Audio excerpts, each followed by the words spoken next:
ఇంతవరకు పాటల ద్వారా దేవుడిని మహిమపరిచిన ప్రతి ఒక్కరికి ప్రభుపేట శుభములు తెలియజేసుకుంటున్నాను. సంతోషం. ఓకే అండి, మనం ఈరోజు ఆలోచించబోయే మరొక అద్భుతమైన పాఠము, పరిశుద్ధాత్ముడు ఎవరు, వరాలు వాటి వివరాలు. పరిశుద్ధాత్ముడు ఎవరు, వరాలు వాటి వివరాలు. అద్భుతమైన ఆలోచనాత్మకమైన పాఠాలను మనము గత 2 వారాలుగా నేర్చుకొనిచున్నాం.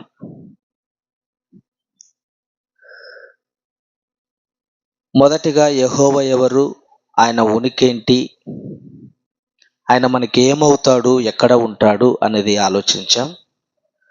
తర్వాత యేసుక్రీస్తుల వారు ఎవరు, ఆయన ఎక్కడో ఉంటాడు, మన కొరకు ఎలా ప్రాణం పెట్టాడు అన్నది మనం ఆలోచించాము. ఇక ఈరోజు పరిశుద్ధాత్ముడు ఎవరు. ఏంటి? పరిశుద్ధాత్ముడు ఎవరు? పరిశుద్ధాత్ముని గురించి సరైన అవగాహన నేటి క్రైస్తవ్యానికి లేదు అని ఖచ్చితంగా చెప్పగలం. ఎందుకంటే చాలామంది మాట్లాడుతూ పరిశుద్ధాత్ముడు లేడంటారండి BOAY వాళ్ళు. మనం ఏమంటామంట, పరిశుద్ధాత్ముని నమ్మము. మన గురించి ఎలాంటి క్రైస్తవ్యానికి ఎలాంటి అపోహాలు మనపై మోపారంటే, మనపై ఎలాంటి తప్పుడు ఆలోచనలు, తప్పుడు అభిప్రాయాలు మనపైన మోపారంటే, ఇదిగో వీళ్ళండి పరిశుద్ధాత్ముడు వీరు లేడంటారు, వీరి కార్యక్రమాల్లో పరిశుద్ధాత్ముడు కనిపించడు అని మాట్లాడుతుంటారు. ఇది పరిశుద్ధాత్మను గురించి చక్కగా వివరణాత్మకంగా చెప్పేవారు ఎవరైనా ఉన్నారంటే అది కేవలము మనం మాత్రమే. ఎందుకంటే అసలు పరిశుద్ధాత్ముడు ఎవరు, ఆయన ఎందుకు వస్తాడు, మనలో ఎలా ఉంటాడు, ఆయన చేసే కార్యక్రమాలు ఏంటి అని చక్కగా వివరించేది మనమే. ఈరోజు క్రైస్తవం ఏం ఆలోచిస్తుందంటే, ఒక సభ అనగానే, ఒక కార్యక్రమం అనగానే, ఆ సభలో ఆ కార్యక్రమాల్లో పరిశుద్ధాత్ముడు వస్తున్నాడు ఏం చేయాలంట, ఎగరాలి. ఇదిగో పరిశుద్ధాత్ముడు మీ పైకి వస్తున్నాడు, ఇదిగో నేను తట్టుకోలేకపోతున్నాను. ఏం చేస్తారు, గంతులేస్తూ ఎగిరేవారు మనకి కనపడతారు.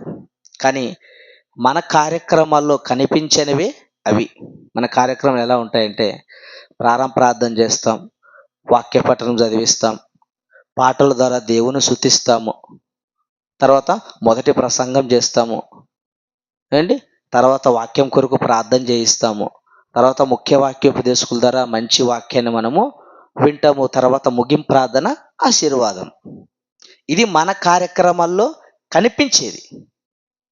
అంటే మనల్ని ఎందుకు వీళ్ళు పరిశుద్ధాత్మ దేవుని నమ్మరు అంటున్నారంటే, వీరిలో పరిశుద్ధాత్మ దేవుడు కనిపించడు అనేవాళ్ళు మనకి కనపడుతున్నారు. ఎందుకంటే మనం ఏ కార్యక్రమంలో కూడా మనము ఎగిరినట్లుగా ఎక్కడ మనకి కనిపించదు.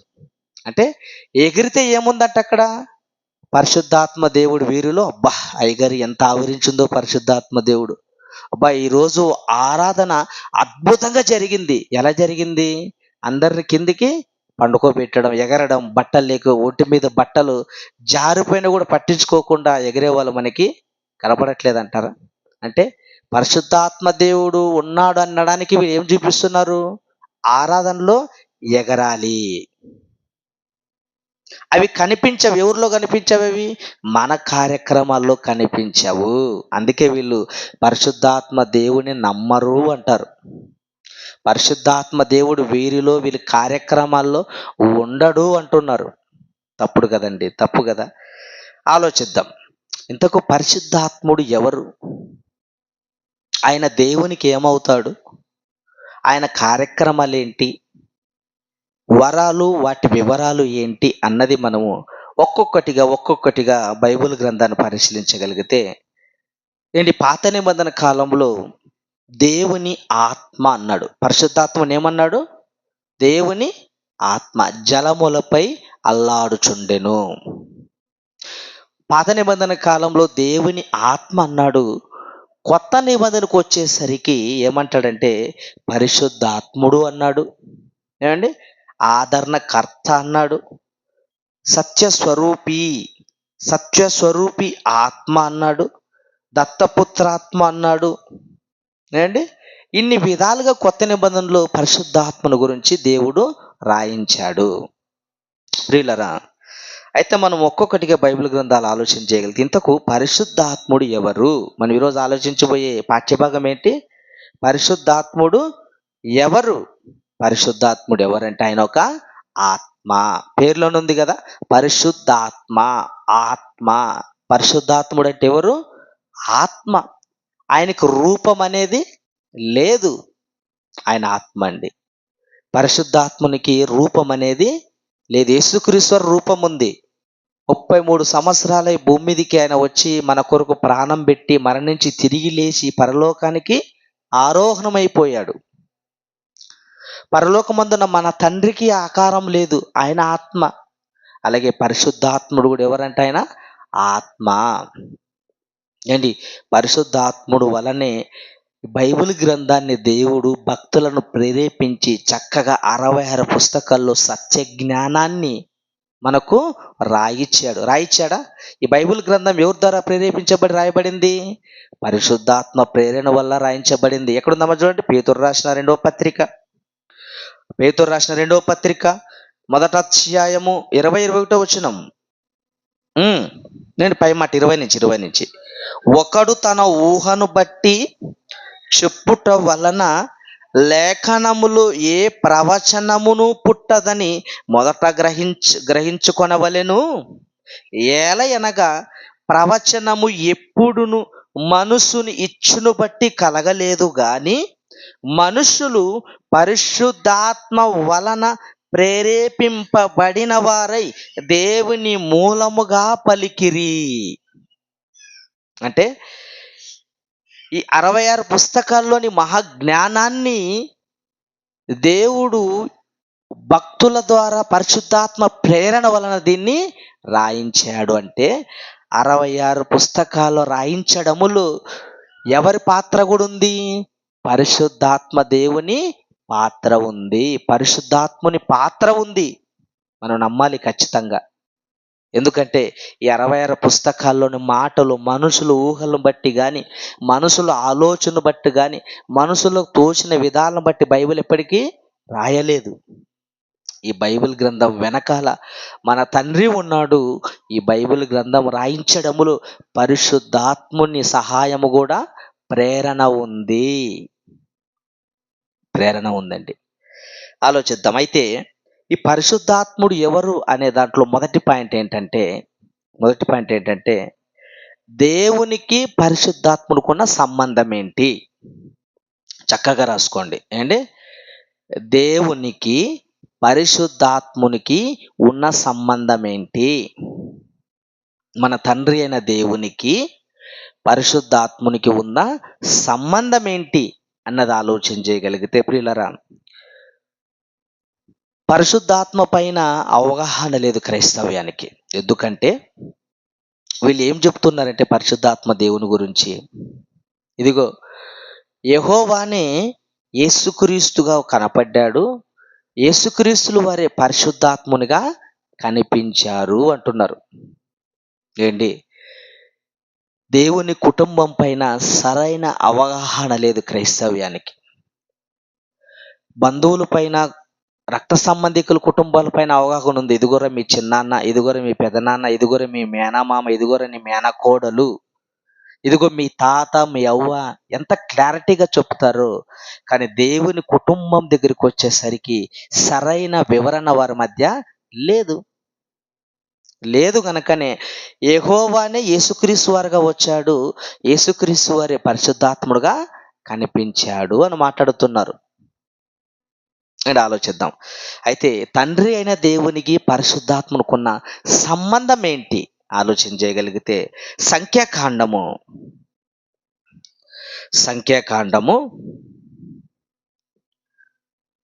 16వ అధ్యాయము. సంఖ్యాకాండము 16వ అధ్యాయము 22వ వచనం. వారు సాగిలపడి సమస్త శరీరాత్మలకు దేవుడవైన దేవా. చాలండి, ఇక్కడ ఏం రాయబడిందంటే, వారు సాగిలపడి సమస్త శరీరాత్మలకు సమస్త శరీరము ఆత్మలకు దేవుడవైన దేవా. అంటే దేవుడు ఎవరికి దేవుడంట? సమస్త శరీరులకు ఆత్మలకు దేవుడు ఎవరంట? యెహోవా. అంటే ఆత్మలకు కూడా దేవుడెవరు? యెహోవా. ఇప్పుడు పరిశుద్ధాత్ముడు ఎవరు? ఆత్మన కాదా? ఆత్మ. సమస్త శరీరులకు దేవుడు యెహోవానే, ఆత్మలకు కూడా యెహోవానే. దేవుడు ప్రభు గనక ఇంకొక మాట చూద్దాం. గలతీ పత్రిక 4వ అధ్యాయము 6వ వచనం. గలతీ పత్రిక 4వ అధ్యాయం 6వ వచనం. నేను చాలా జాగ్రత్తగా ఆలోచించండి. పరిశుద్ధాత్ముడు ఎవరైనా పూర్తి వివరణ మనం ఈరోజు బైబిల్ గ్రంథంలో నుంచి నేర్చుకుందాం. ఎవరి మాట, వాళ్ళ మాట, వీళ్ళ మాట మనం ఎప్పటికీ వినకూడదు. బైబిల్ ఏమి సెలవిస్తుంది, బైబిల్ ఏమి చెప్పుతుంది, బైబిల్ ఎక్కడ మాట్లాడితే మనం అక్కడ మాట్లాడాలి. బైబిల్ ఎక్కడ సైలెంట్ ఉంటే అక్కడ మనం సైలెంట్ ఉండాలి తప్ప, మనం ఏదో 2 మాటలు మన ఊహలను బట్టి చెబితే అది ఎప్పటికీ నిజము అవ్వదు. చదవండమ్మా. మరియు మీరు కుమారులై ఉన్నందున నాయనా తండ్రి. అంటే మనం దేవుని ఏమని మొరి పెడతామంట? మనం దేవునికి మనం ఏమవుతాము? కుమారులం గనకనే దేవుని మనం ఏమని పిలుస్తాం? మన తండ్రిని నాయన. నాయన అంటే అర్థం ఏంది? నాయన అన్న, అబ్బా అన్న, తండ్రి అయినా ఇవన్నీ ఏమంటారు? తండ్రి అని అర్థం. ఏమండి? తండ్రి అని పిలుస్తారు. అబ్బా అన్న ఒకటే, నాయన అన్న ఒకటే. మరియు మీరు కుమారులై ఉన్నందున నాయన తండ్రి అని మొరపెట్టు తన కుమారుని ఆత్మను దేవుడు మన హృదయములోనికి పంపెను. మన హృదయంలోనికి ఎవరు ఆత్మ పంపించాడంట? మన హృదయంలోనికి దేవుని ఆత్మ, తన కుమారుని ఆత్మ. పాత నిబంధనేమో దేవుని ఆత్మ అన్నాడు. కొత్త నిబంధనకు వచ్చేసరికి తన కుమారుని ఆత్మ. మనలోనికి ఎవరు వస్తున్నారు? బాప్తిసం తీసుకున్న తర్వాత మనలోనికి ఎవరు వస్తున్నారు? తన కుమారుని ఆత్మ. అంటే పరిశుద్ధాత్ముడు దేవునికున్న సంబంధం ఏంటి? పరిశుద్ధాత్ముడు దేవునికి యెహోవాకి ఏమవుతాడు? కుమారుడు. తన కుమారుని ఆత్మ మనలోనికి పంపించానండి. గనక పరిశుద్ధాత్ముడు యెహోవాకి ఏమవుతాడు? ఏంటి? కుమారుని ఆత్మ. ఇది చెప్పామంటేనండి క్రైస్తవ్యంలో ఏంటో తెలుసా? అబ్బా, వీళ్ళు పరిశుద్ధాత్ముని కుమారుడు అంటారండి, దేవుని కుమారుడు అంటారని మన మీద ఏం చేస్తారు తెలుసా? కక్షలు పెంచుకుంటున్నారు. మనమంటే ఏం చేస్తారు తెలుసా? మనమంటే గిట్టని వాళ్ళు, మనమంటే కత్తులు నూరుకుంటున్నారు బయట సమాజంలో. ఎందుకో తెలుసా? ఎందుకు కత్తులు నూరుతున్నారో తెలుసా? మనమంటే బైబిల్లో ఉన్నది ఉన్నట్లుగా బోధిస్తున్నాము గనకనే జీర్ణించుకోలేక అసూయతో, కక్షతో, పగ సాధింపులకు దారి తీస్తున్నారు క్రైస్తవ్యం. ఎందుకు ఈరోజు బీఓఐ వెంట పట్టట్లేదు? ఎందుకు చెప్పు? ఈరోజు ఎందుకు ప్రతి వాడు మొబైల్ ముందుకు వచ్చి ఇదిగో BOUI గురించి ఎందుకు తప్పుడుగా మాట్లాడుతున్నారు తెలుసా? BOUI వారు ఏది దాచుకోక బైబిల్లో ఉన్నది ఉన్నట్లుగా కుండను బద్దలు కొట్టినట్లుగా బోధించే వాళ్ళే BOUI వాళ్ళు కాదంటారండి. కనుక ఈ మాటను బట్టి మనకి ఏమర్థమవుతుంది? తన కుమారుని ఆత్మ. ఓకేనా? ఇంకొక మాట చూద్దాం. ఇంకొక మాట రోమపత్రిక 8వ అధ్యాయము. రోమపత్రిక 8వ అధ్యాయము 16వ వచనం. మనము దేవుని పిల్లలమని ఆత్మ తానే మన ఆత్మతో కూడా సాక్ష్యం ఇచ్చుచున్నాడు. ఏంటి పై మాట చదుదాం, పై మాట కూడా, పై మాట ఏలయనగా మరలా భయపడుటకు మీరు దాస్యపు ఆత్మను పొందలేదు గాని దత్తపుత్రాత్మను పొందితిరి. ఆ ఆత్మ కలిగిన వారమై మనము అబ్బా తండ్రి అని మొరపెట్టుచున్నాము. 16వ వచనం, మనము దేవుని పిల్లలమని. మనం ఎవరి పిల్లలమంట? దేవుని పిల్లలం. మనం దేవుని పిల్లలమని ఆత్మ తానే మన ఆత్మతో కూడా సాక్ష్యం ఇచ్చుచున్నాడు. ఇక్కడ రెండు ఆత్మలు కనపడుతున్నాయి. బైబిల్ని ఇలా పరిశీలించాలండి. ఏదో చదువుకుంటూ పోతే అలా పోతే బైబిల్ ఎప్పటికీ అర్థం అవ్వదు. ఇక్కడ ఎన్ని ఆత్మలు కనపడుతున్నాయి మనకి? రెండు ఆత్మలు కనపడుతున్నాయి. మనము దేవుని పిల్లలమని ఆత్మ తానే మన ఆత్మతో కూడా సాక్ష్యం ఇచ్చుచున్నాడు. అంటే పరిశుద్ధాత్ముడు మన ఆత్మతో కూడా ఏమిస్తున్నాడంట? సాక్ష్యం ఇస్తున్నాడు. ఏమని ఇస్తున్నాడు తెలుసా? మనము దేవుని పిల్లలము నాయనా, మీరు దేవుని పిల్లలే మీరు కూడా. ఎందుకంటే ఈ శరీరాన్ని నడిపించేది ఏంది? ఆత్మ.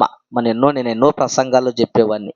ఈ శరీరం కదులుతుందన్నా, మాట్లాడుతుందన్నా దాని వెనకాల నడిపించేది ఎవరు? ఆత్మ. ఆత్మ అండి. ఆత్మ లేకపోతే శరీరము దేనికది పనికిరాదు, కదలదు, చలించదు, మాట్లాడదు, చూడదు, నడవదు. ఆత్మ ఉంటేనే ఏదైనా అది కార్యములు చేయగలదు. అంటే మనం కూడా ఒక ఆత్మేనండి. మన ఏజ్కేల్ గ్రంథంలో ఉంటుంది, నీవు నీ ఆత్మను తప్పించుకొందు అని ఉంటుంది. అంటే మన ఆత్మతో కూడా ఒక ఆత్మ, మరొక ఆత్మ ఏంటంట? పరిశుద్ధాత్ముడు సాక్ష్యమిస్తున్నాడు. సాక్ష్యమిస్తున్నాడండి. ఏమని? మనం దేవుని పిల్లలమని.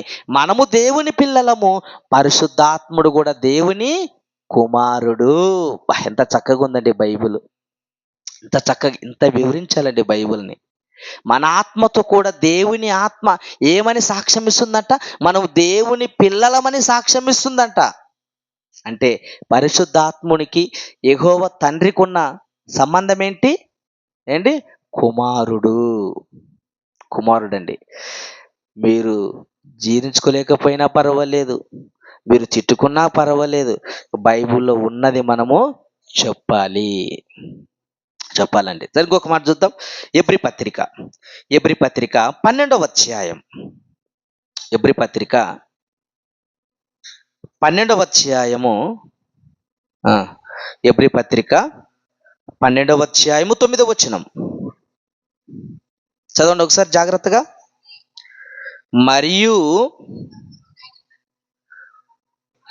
మరియు శరీర సంబంధులైన తండ్రులు మనకు శిక్షకులై ఉండిరి, వారి యందు భయభక్తులు కలిగి ఉంటిమి. అట్లయితే ఆత్మలకు తండ్రి అయిన వానికి మరి ఎక్కువగా లోబడి బ్రతకవలెనను కదా. ఎంత మంచి మాటలండి. ఇదిగో శరీరాన్ని జన్మనిచ్చారు, మీ తల్లిదండ్రులకు మీరు లోబడండి, భయపడండి, తల్లిదండ్రుల మాట వినండి. ఎందుకు? వాళ్ళు శరీర సంబంధమైన తండ్రులు గనక, నీవు సంరక్షకులు గనక, నిన్ను పోషిస్తున్నాడు గనక, నిన్ను కన్నాడు గనక వాళ్లకు నువ్వు లోబడాలి. అలాగే ఏమంటాడు తెలుసా? అట్లయితే ఆత్మలకు తండ్రి అయిన వానికి మీరు భయపడరా? ఆత్మలకు తండ్రి అయిన వానికి మీరు ఎక్కువగా భయపడండి. ఆత్మలకు తండ్రి అంటే పరిశుద్ధాత్ముడు ఆత్మన కాదా? ఆత్మ. నీకైనా పరిశుద్ధాత్మునికైనా యేసుక్రీస్తుల వారికైనా తండ్రి ఎవరు? యెహోవా. ఆయనకు మరి ఎక్కువగా భయపడండి. మీరు ఆయనకు భయపడండి. అంటే పరిశుద్ధాత్మునికి యెహోవా ఏమవుతాడు? తండ్రి. అందుకే అంటే పరిశుద్ధాత్మునికి యెహోవా తండ్రి అవుతాడు. ఓకేనా? అంటే తండ్రి అయిన దేవునికి పరిశుద్ధాత్మకు ఉన్న సంబంధం ఏంటంటే, యెహోవా పరిశుద్ధాత్ముడు, యెహోవా కుమారుడు, మన తండ్రి అయిన దేవుని కుమారుడే పరిశుద్ధాత్ముడు అని ఇంతవరకు మనం బైబిల్లో లేఖనాలను చక్కగా పరిశీలించామండి. అయితే చాలామంది ఏమంటారంటే, ఇదిగో పరిశుద్ధాత్ముడు పిఓఈవై వాళ్ళండి, మీరు పరిశుద్ధాత్ముని యేసు తమ్ముడు అంటారంట. ఏమంటామంట మనము? తమ్ముడు అంటామంట. ఏంటి తమ్ముడు అంటే తప్ప ఏమన్నా? తమ్ముడు అంటే తప్ప? ఎలా తప్పు అవుతుంది? బీఓఏ వారు చెప్పింది కాదు, బైబిల్ చెప్పింది అది. ఏం చెప్పింది తెలుసా? పరిశుద్ధాత్ముడు దేవుని కుమారుడైతే యేసుక్రీస్తు వారు కూడా దేవునికి ఏమవుతాడు? కుమారుడని మనం నేర్చుకున్నాం. అయితే ఆయన కుమారుడే, ఈయన కుమారుడే. ఇద్దరిలో మరి ఎవరు జ్యేష్ఠుడు? యేసుక్రీస్తుల వారు. రోమపత్రిక 8వ అధ్యాయము 29వ వచనం. ఎందుకనగా తన కుమారుడు అనేక సహోదరులలో జ్యేష్ఠుడగునట్లు. అండి ఎవరి గురించి రాయబడిన మాట ఇది? యేసుక్రీస్తు వారి గురించి రాయబడిన మాట. ఏమంటున్నాడు తెలుసా? ఎందుకనగా తన కుమారుడు అనేక సహోదరులలో జ్యేష్ఠుడగునట్లు దేవుడు ఎవరిని ముందు ఎరుగెనో వారు తన కుమారులతో స్వరూప్యము గలవారవుటకు వారిని ముందుగా నిర్ణయించెను. యేసుక్రీస్తు ఎవరంట? సహోదరులందరిలో ఎవరంట? జ్యేష్ఠుడు. జ్యేష్ఠుడు అంటే అర్థం ఏంటి? మొదట పుట్టినవాడు, మొదటివాడు, ఉన్న వాళ్ళన్నిటిలో జ్యేష్ఠుడు యేసుక్రీస్తుల వారు అయినప్పుడు, పరిశుద్ధాత్మ దేవుడు దేవునికి కుమారుడు అయినప్పుడు, ఇద్దరు కుమారులు అయినప్పుడు యేసుక్రీస్తు వారు పరిశుద్ధాత్మ దేవుడు ఏమవుతాడు? తమ్ముడు కాదంటారా? చెప్పండి, తమ్ముడు కాదంటారా? తమ్ముడే కదండి. అందుకే మన పాట ఉంది, ఏముంటో తెలుసా? తండ్రి కుమార పరిశుద్ధాత్మ ఎవరో నీకు తెలుసా. అద్భుతమైన పాట అది. జాన్సన్ అన్న గారు రచించాడు. ఆ పాటకు వీడియో సాంగ్ మనం తయారు చేస్తున్నాం, సమాజానికి వదలబోతున్నాం. అద్భుతమైన పాట. ఓకేనంటే పరిశుద్ధాత్ముడు దేవునికి కుమారుడు గనక, పరిశుద్ధాత్మ దేవుడు దేవునికి కుమారుడు గనక, యేసుక్రీస్తు వారు కూడా దేవుని కుమారుడు గనక ఇద్దరేమవుతారు? ఇద్దరు పరిశుద్ధాత్ముడు యేసుక్రీస్తు వారు దేవునికి ఏమవుతాడు? కుమారులు. ఓకేనా? అర్థమైంది కదా ఇప్పటి వరకు? రైట్. అయితే ఇప్పుడు బైబిల్ గ్రంథంలో నుంచి ఆలోచిద్దాం. పరిశుద్ధాత్మ వరం నెరవేరిందా? పాత నిబంధన కాలంలో పరిశుద్ధాత్ముడు ఎలా వచ్చేవాడంటే ఆయా కాలాల్లో కొందరి మీదకే వచ్చాడు, అందరి మీదికి రాలేదు.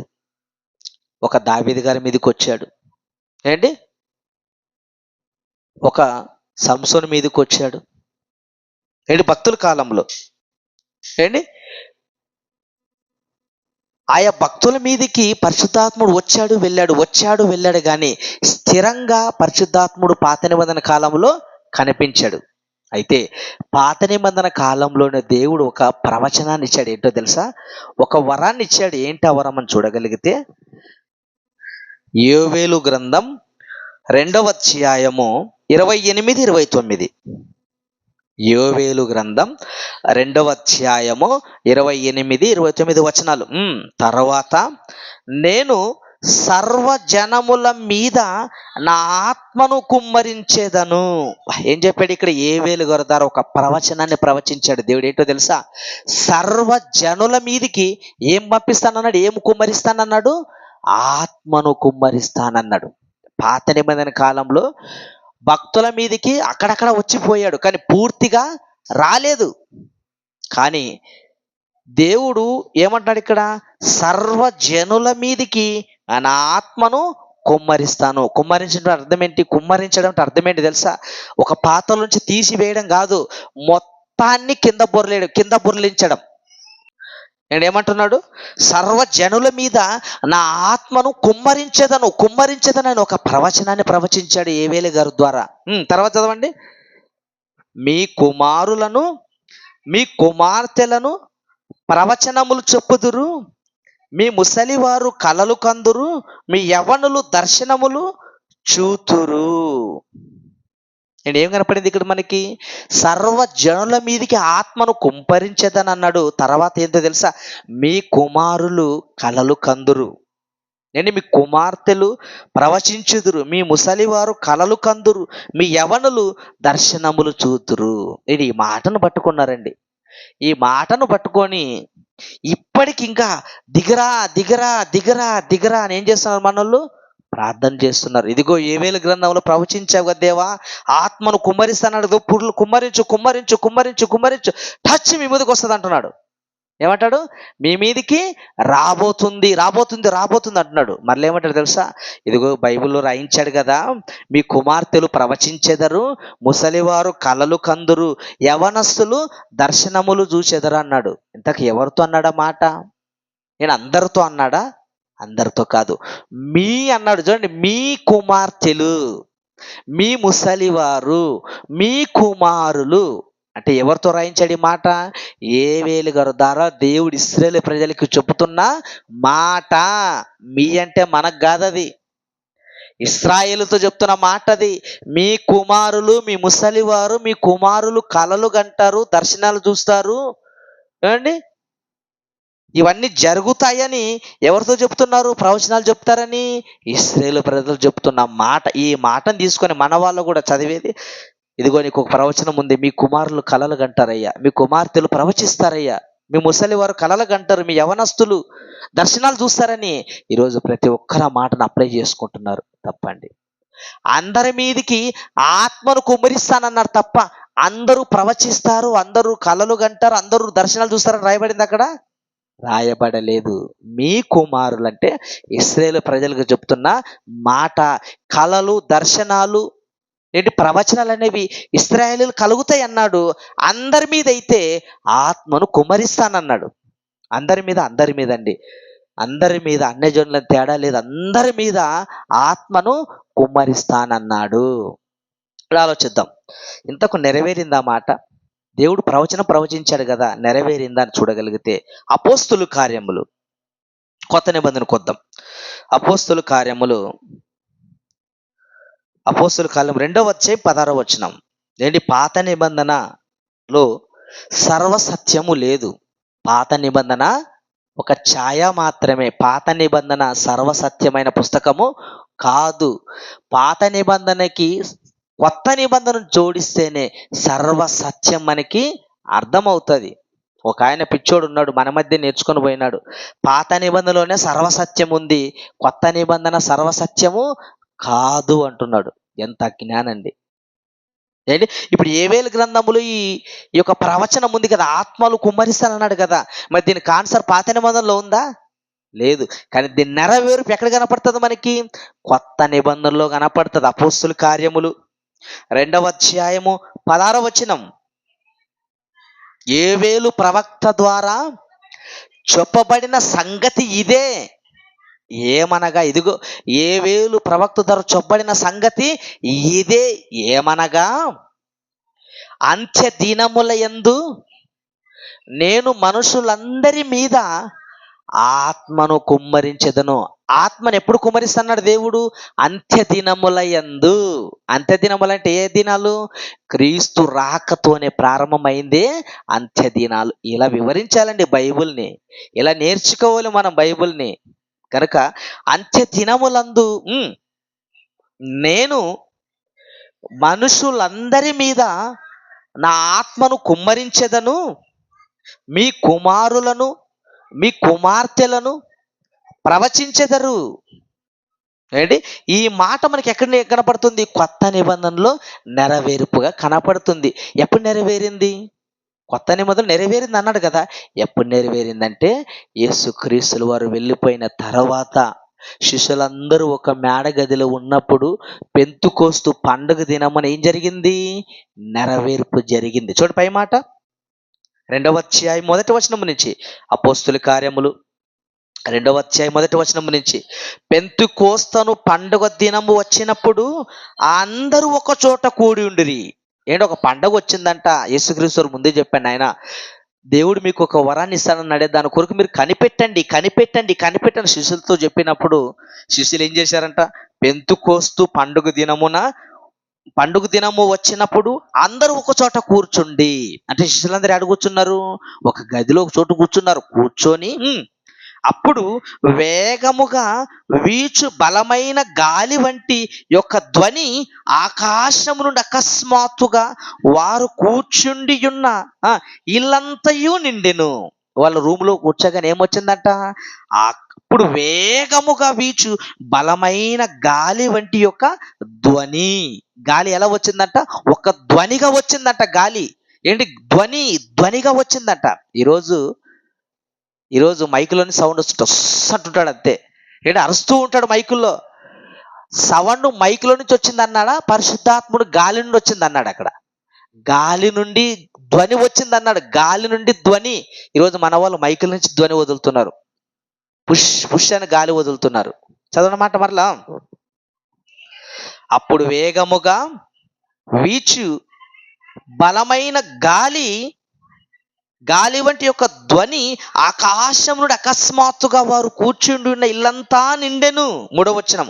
మరియు అగ్ని జ్వాలల వంటి నాలుకలు విభాగింపబడినట్లుగా వారికి కనపడి, అగ్ని జ్వాలల వంటి ఏంటి నాలుకలు విభాగింపనట్లుగా, అంటే పరిశుద్ధాత్ముడు ఎలా వచ్చాడంట, ఏంటి అగ్ని జ్వాల ఎలా ఉంటుంది తెలుసా, అలా ఎగిరిపోతూ ఉంటుంది, ఎగురుతూ ఉంటుంది అట్లే అగ్ని జ్వాలల వంటి నాలుకలుగా విభాగింపబడి వారికి కనపడి, వారిలో ఒక్కొక్కని మీద వ్రాలగా అందరూ పరిశుద్ధాత్మతో నిండిన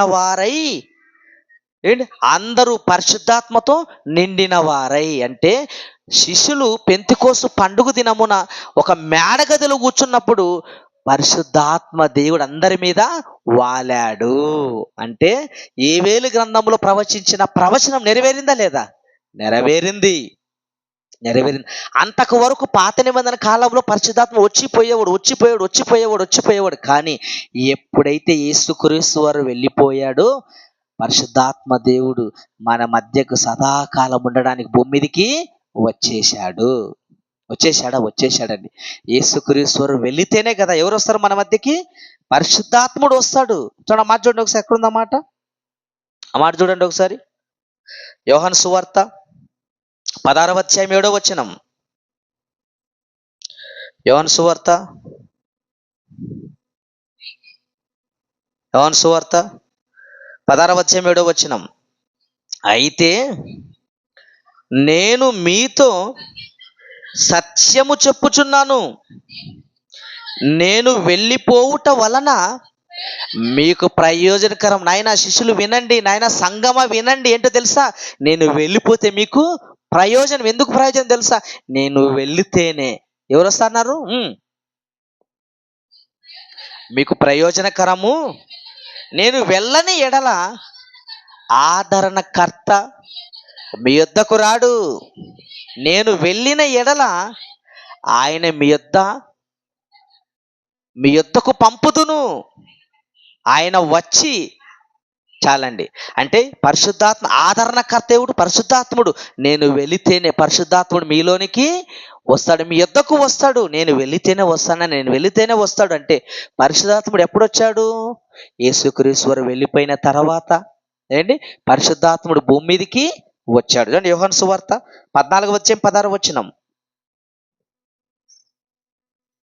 యోహాను సువార్త 14వ అధ్యాయం 16వ వచనం.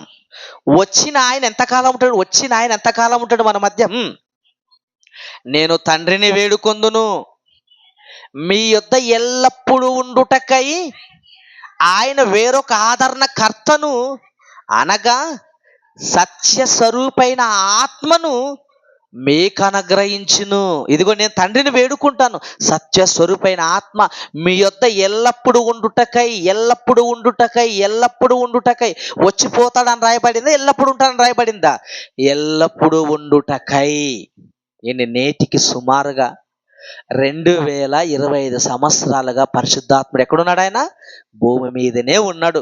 యేసుక్రీస్తు మొదటి శాబ్దం 33 సంవత్సరాల్లో వెళ్ళిపోతే, ఆయన వెళ్ళిపోయిన తర్వాత పరిశుద్ధాత్ముడు ఈ లోకానికి వచ్చాడు. ఎల్లప్పుడూ ఉండుటకై అంటే మన మధ్య ఎల్లప్పుడు ఉండడానికి ఆయన భూమి మీదకి వచ్చాడండి, ఎల్లప్పుడు ఉండడానికి. అందుకే సంచకరువుగా రాయబడింది. మాట చూడండి ఒకసారి, ఎక్కడుందా మాట? సంచకరువుగా. కొరింథీయులకు రాసిన 2వ పత్రిక, 2వ కొరింథీ పత్రిక 1వ అధ్యాయం 22వ వచనం. కొరింథీయులకు రాసిన 2వ పత్రిక 1వ అధ్యాయం 22వ వచనం.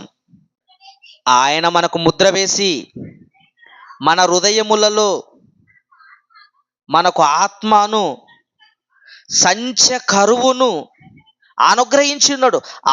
మన హృదయములో మనకు ఆత్మను సంచకరువును అనుగ్రహించి ఉన్నాడు. అంటే ఎల్లప్పుడూ ఉండడానికి పరిశుద్ధాత్ముడు పెంతుకోస్తు పండుగ దినాన ఈ భూమి మీదికి వచ్చాడు.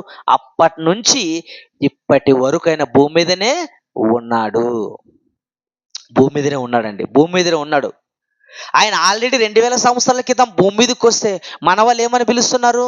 ఇదిగో రా, దిగరా దిగరా దిగరా దిగరా దిగరా, ఆకాశం నుండి వస్తుంది వస్తుంది వస్తుంది వస్తుంది వస్తుంది వస్తుందని ఈరోజు మన వాళ్ళు నువ్వు ఎంత బల్లగుద్దు చెప్పినా 2000 సంవత్సరాల క్రితమే వచ్చాడు ఆయన.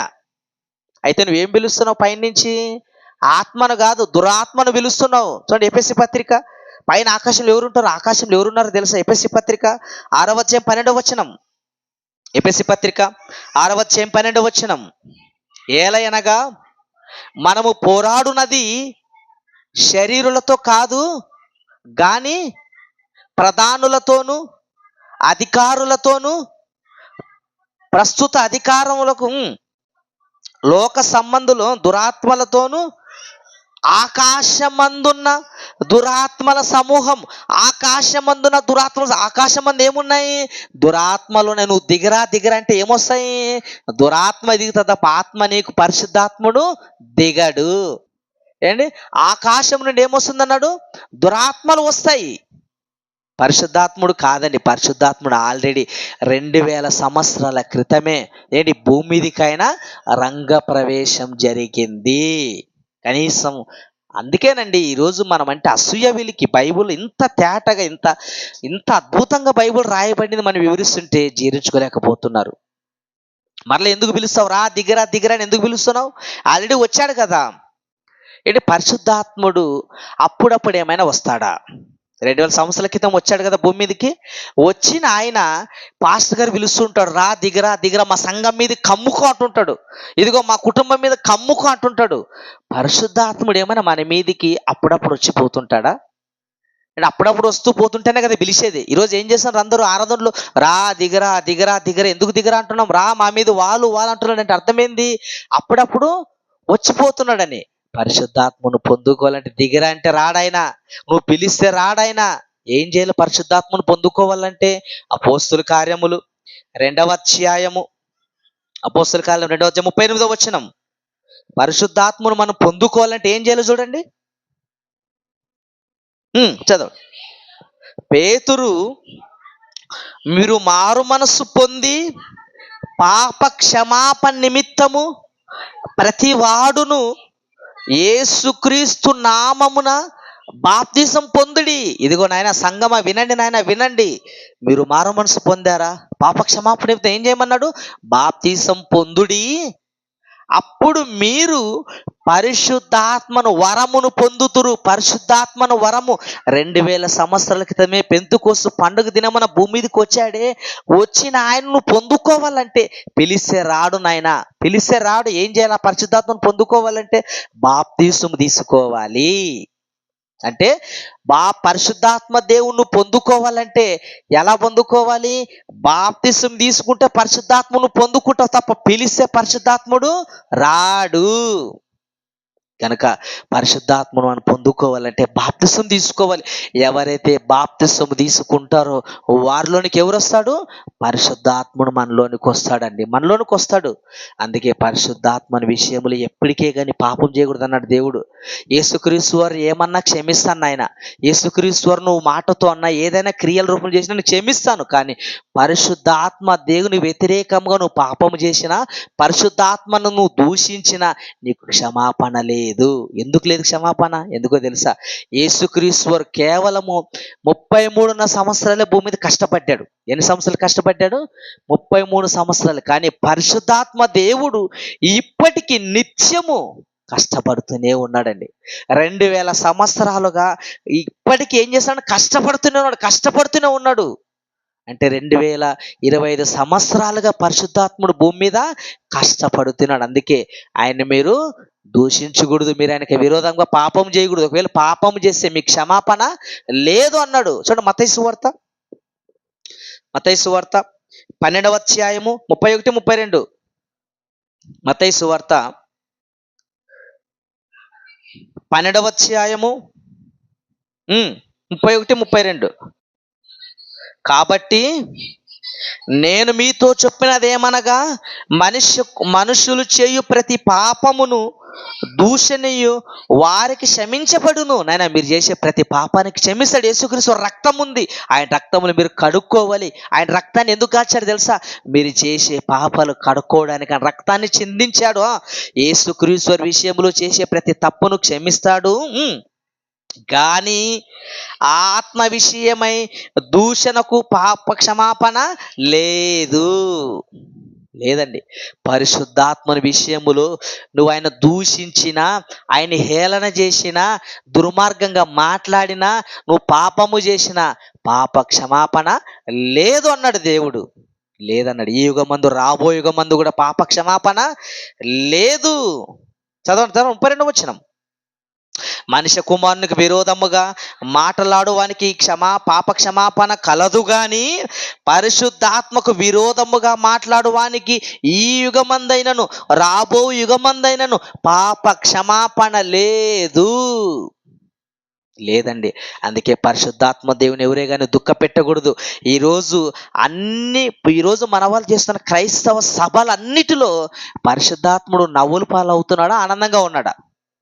నవ్వులు పాలవుతున్నాడు. అంటే యావత్ క్రైస్తవులందరూ పరిశుద్ధాత్ముని అవమానపరుస్తున్నారా, ఆనందపరుస్తున్నారా?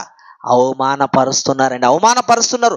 పాటల వల్ల అవమానపరుస్తున్నారు, ప్రార్థన వల్ల అవమానపరుస్తున్నారు, ఆరాధన వల్ల అవమానపరుస్తున్నారు, కార్యక్రమాలు అవమానపరుస్తున్నారు. ఏమని? దిగిరా దిగిరా, కమ్ముకో, మేలు చేయి, టచ్ అని ఈరోజు పరిశుద్ధాత్మను అవమానపరుస్తున్నారండి. అవమానపరుస్తున్నారు. ప్రమాదం అది, చాలా ప్రమాదం అండి. ఇంకొక మాట చూద్దాం. ఎఫెసీ పత్రిక 4:30. ఎఫెసీ పత్రిక 4:30.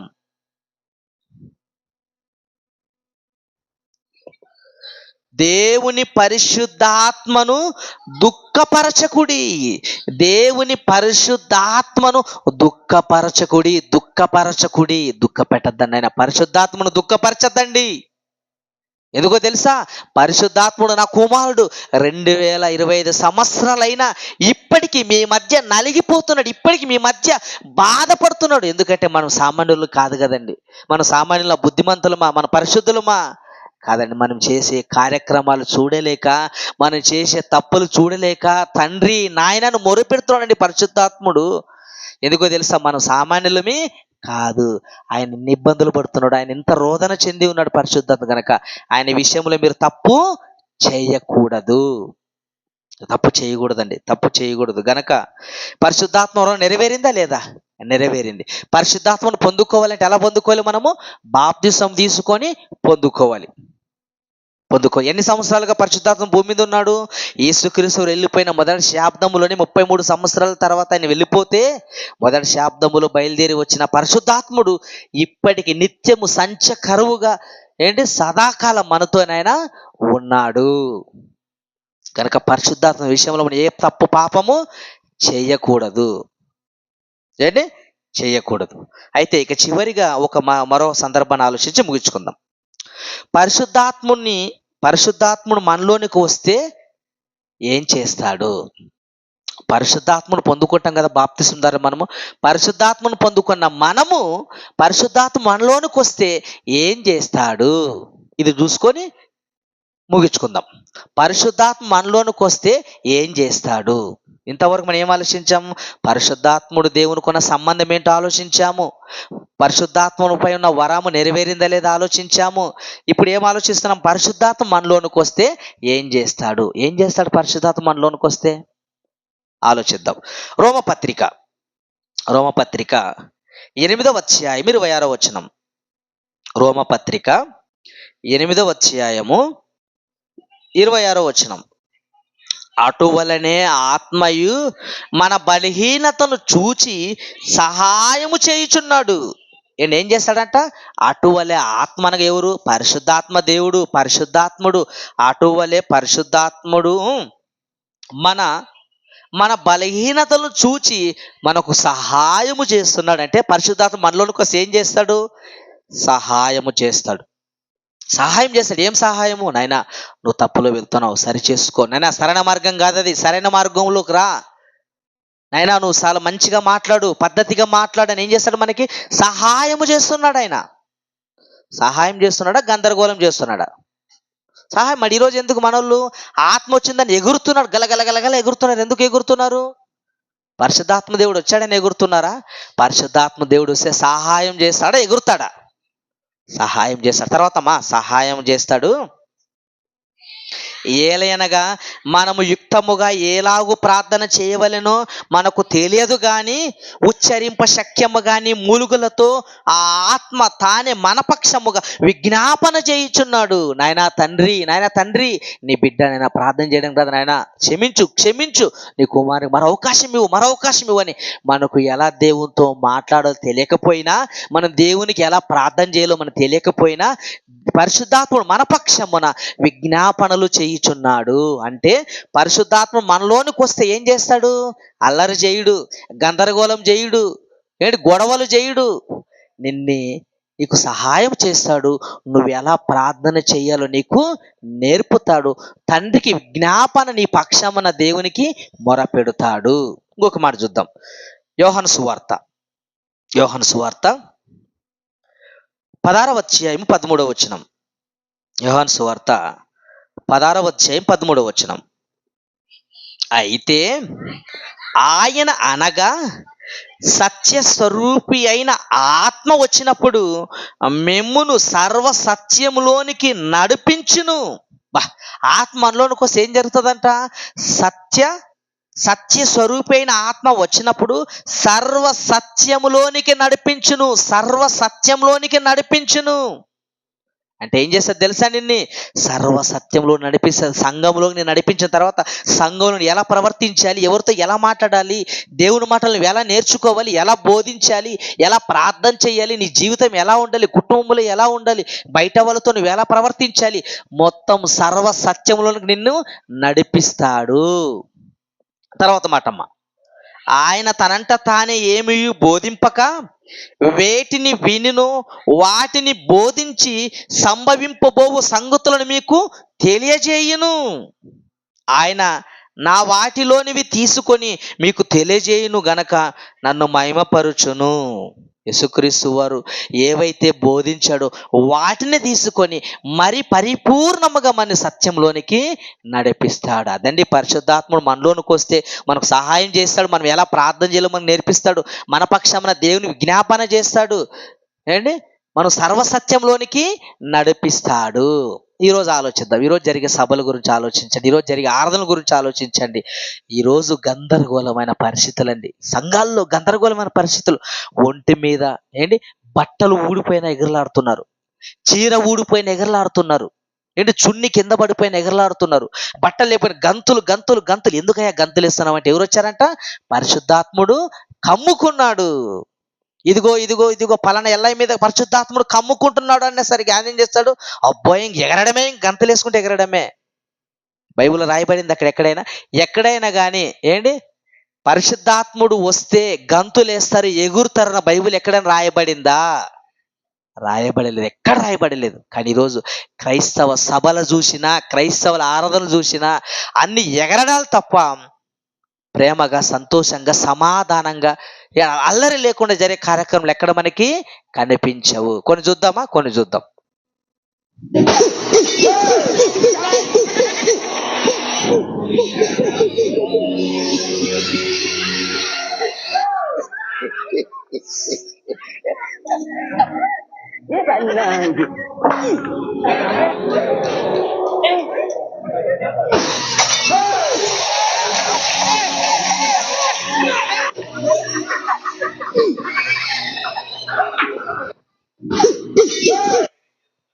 చూశారు కదా, విదేశాల్లో అది ఇంగ్లీష్ ఆరాధన అంట.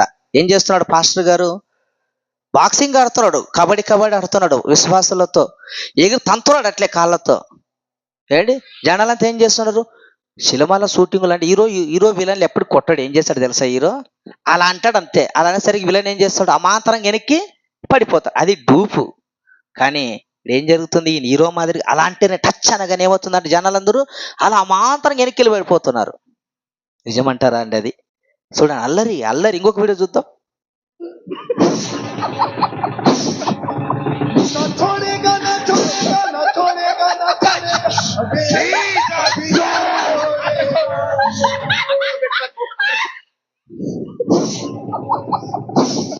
ఏం చేస్తున్నాడు ఆయన? ఉష్ ఉష్ ఉఫ్ ఉఫ్ ఉఫ్ అని ఊతున్నాడు. అంటే ఏమొస్తుందంట? ప్రభావము, పరిశుద్ధాత్మ ప్రభావము ఎక్కడికి వెళ్తుందంట? ఈయన లోట్లో నుంచి మైకులో దూరి ఉష్ అనగానే వాళ్ళలోకి వెళ్ళిపోతుందంట. ఏంటి వాళ్ళలోకి వెళ్ళిపోతుంది. చూడండి ఎలా ఎగురుతున్నాడు చూడండి. భయంకరంగా ఎగురుతున్నారండి. భయంకరంగా ఎగురుతున్నారు. ఇంకొక వీడియో చివరిగా చూసుకుందాం. ఇది మన వాళ్ళు చూద్దాం, మన ఆంధ్రాలో, మన భారతదేశంలో ఇది.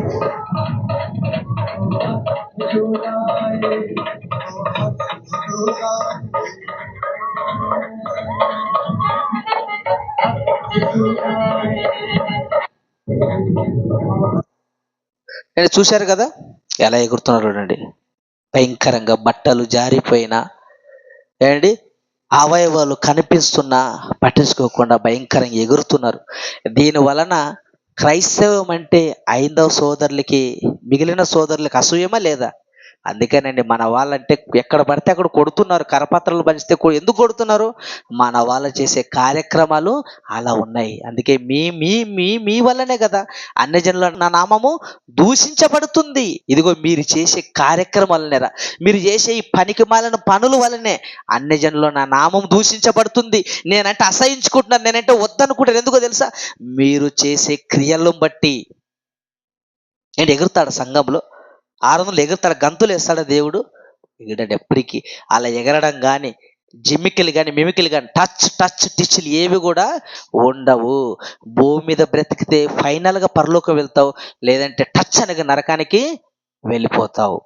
కనుక పరిశుద్ధాత్ముడు వస్తే నడిపిస్తాడు, సర్వశతంలో నడిపిస్తాడు. నువ్వు ప్రార్థన ఎలా చేయాలో నీకు నేర్పిస్తాడు, నీకు సహాయం చేస్తాడు, దేవునికి మన పక్షాన విజ్ఞాపన చేస్తాడు. తర్వాత సంఘములో ఆయన అల్లరి చేసేవాడే కాదు. చివరికి మాట చూసుకొని ముగించుకుందాం. కొరింథీయులు రాసిన మొదటి పత్రిక 14:33. కొరింథీయులు రాసిన మొదటి పత్రిక 14:33. అలాగే పరిశుద్ధుల సంఘములన్నిటిలో, పరిశుద్ధుల సంఘం అంటే ఏంది? పరిశుద్ధులు. రక్తము ద్వారా, క్రీస్తు రక్తం ద్వారా కడగబడిన వాళ్ళంతా ఎవరు? పరిశుద్ధులు. ఈ పరిశుద్ధులందరూ కూడుకునే సంఘం ఏదైతే ఉందో ఆ సంఘం అన్నిటిలో దేవుడు సమాధానకే కర్త గాని అల్లరికి కర్త కాదు. సమాధానానికి కర్త గాని అల్లరికి కర్త కాదు. అల్లరికి కర్త కాదు.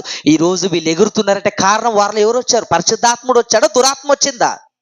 దురాత్మ వచ్చింది గనుకనే వాళ్ళ సంఘాన్ని దురాత్మ ఆవించింది గనుకనే ఎగిరే వాళ్ళు కొందరైతే, టచ్ అనే వాళ్ళు మరి కొంతమంది. భయంకరంగా ఉన్నాయండి. తీస్తే నెక్స్ట్ వారం నేర్చుకుందాం మనం.